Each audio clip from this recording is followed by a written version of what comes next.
Forza Horizon 5 is on the PS5. Still seems a bit weird, but it's here and I'm happy for it. It's a really, really cool game. But in this video, I'm going to show you how you can make it look better, sound better, play better, and double your rewards from the game. Right, so let's go into settings and then we're going to take a look at a few different things. We're going to show how we can actually double the amount of credits we get in a minute. But first of all, let's concentrate on making the game look and sound better. Now, if you have performance mode turned on, then you're going to want motion blur set to short, because as it says, short motion blur is recommended when running at high frame rates and long motion blur is recommended when running at low frame rates. This is because in performance mode, we're running at a higher frame rate with slightly less graphical performance, so we don't need to actually hide the shortcomings of that lower frame rate. If you go to quality mode, or if you prefer it on a quality mode, then you should change this to long. It's going to just look that much better. You're going to get the quality mode, which is a lower frame rate, but the motion blur on long actually helps hide some of that lower frame rate, some of that judderiness when you turn around and things like that, do a sharp corner or crash or flip or do something quickly like on a really sharp turn, something like that. So definitely quality and long and performance short, depending upon which way you go. Now regarding audio, it actually defaults to home cinema, which is fine if you're playing it through a home cinema, but a lot of people are playing on their TV or through a soundbar or even with headphones on. So you do need to actually change this accordingly. So soundbar, TV, headphones, whichever you're using, because it does actually default to home cinema, which is kind of weird, but it is what it is. Next up, we're going to change the difficulty and get double the amount of difficulty bonus we were at the beginning. This is the default settings.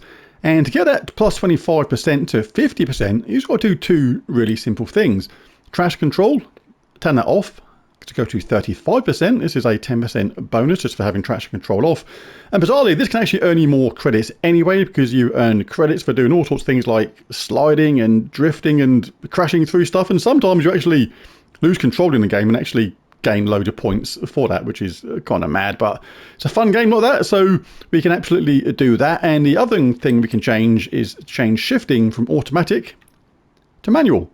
It's an arcade racing game. It's not like super critical of having the manual shift in exactly the right place, and it's pretty easy to do, and that will push your difficulty bonus credits up to 50%, which is really, really good. And lastly, we're going to go into advanced controls and change how well the game plays. Now this steering axis dead zone inside defaults to 10, and basically you don't want it at that if you can avoid it.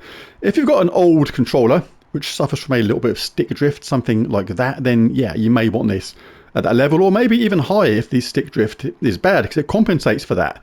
So basically, start off with the default setting on 10, just drive in a straight line, and if you're not pulling to the left or right in the car, it means you can change this steering axis dead zone inside to a lower level.